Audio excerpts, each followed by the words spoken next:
Hey everyone, this is Russ from Retro Game Core.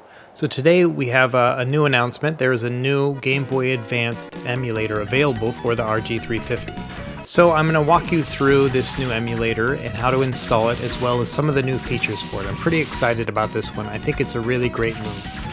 So first, let's start with the installation process. So I'll have a link below, but let me just show you. If you go onto my website and you click on the RG350 guide, and then you go here to the home consoles and handheld games, you can just scroll down to Game Boy Advance. And my link below will just be a direct link, but here you can actually just pull it up here. And you can see here it's called ReGBA, and it's dated for today. And so all you got to do is click on that and download the zip file, which is going to be an OPK, and then drag it into your system. You can also go to the source page and read a little bit about some of the updates they've made for it, but I'll cover those in the video as well. But yeah, so let's go back to the RG350 and let's actually pull them up. So I kept the old RGBA on here as well. So let's pull that one up first so you can get an idea of how that one looks, and then we'll compare that against the new one. So going into the display settings, you can see I have it here just set on aspect and linear. So that's just the default one that comes with the stock firmware that comes with an RG350. And you can see here there's bars at the top and the bottom here. There's these black bars, which aren't bad. You can change those by changing it to full. But at the same time, it's a little fuzzy. So you can actually go in, and this one has the ability to make it hardware scaling. So hardware scaling I've always recommended, and I've put that on my guide for about a month now. But let me show you what that looks like. Everything looks a little bit more crisp. It still has the black bars, but if you hit power and A, it'll get rid of the bars. And then also if you hit power and down, it'll get rid of some of that adjusted sharpness. And so you're looking at more of a true pixel this way. And so there's a few buttons, that you have to kind of memorize to get it working correctly, but that one works pretty well. So let's pull up the new one and take a look at that.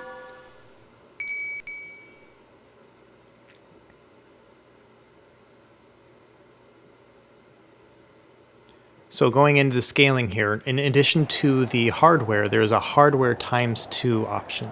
And so that's what we get right here. There's no need to push power and down. There's no need to push power and A.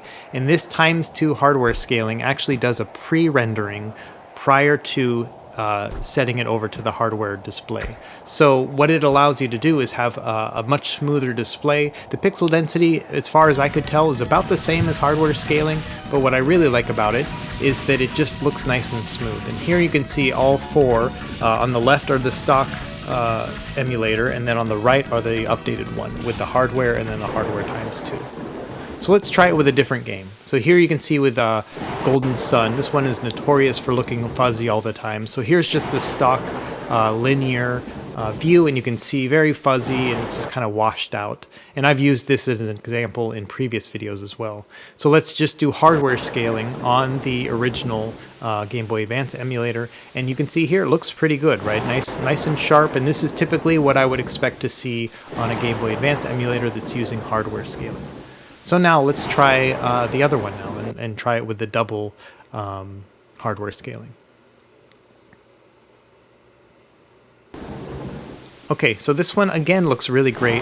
I think that there's a little bit more clarity in the character sprite as well as a bit in the background. I think this one does look a lot better. It's hard to tell because this is a very green kind of level, but that actually leads me to the next point. So in addition to display settings of having hardware scaling, there's a color correction feature, and this is supposed to emulate the actual screen of the hardware of the original Game Boy Advance. And for this game, I really like it. I think that it really it takes away some of that real neon color from the emulator, the original one, and I think this looks a lot better. And so I prefer this color correction on this game in particular.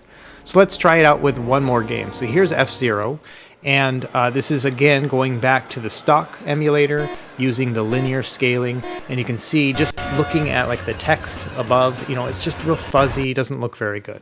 So now let's go over to hardware scaling on that original stock version. And again, I'm hitting power and A to make it bigger, and I'm pushing power and down to make sure there's no sharpness adjustments.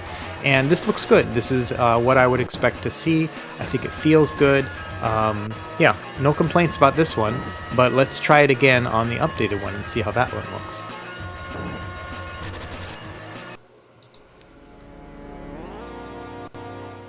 Okay, so here we are with the updated emulator, which is using that double hardware scaling.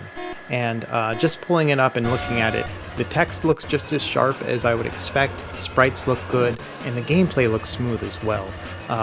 One thing that I really like about this one in particular is I don't have to hit all those button combinations when I start up the emulator. It's just plug and play, so I don't have to worry about hitting power and A and power and down or anything like that.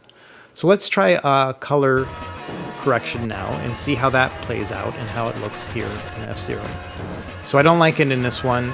To me, it's a little bit washed out. F-Zero to me is a vibrant and neon style game, so I don't like that one. In addition, I see that the mini-map is kind of flickering in and out, so that's the next option. So if you go into display settings and you change the interframe blending and you turn that on, for this game in particular and a couple others, it will help because it gives a ghosting effect that mirrors the original display. So you can see now the mini-map works. So let me go back in, turn off the color correction, and I think we now have the ideal version of F-Zero. We have the mini-map as well as the nice colors and a very smooth experience. Well, that's it for this video. I really hope that you enjoyed it, and let me know if you have any questions below. Be sure to like and subscribe, and we'll see you next time. Happy gaming.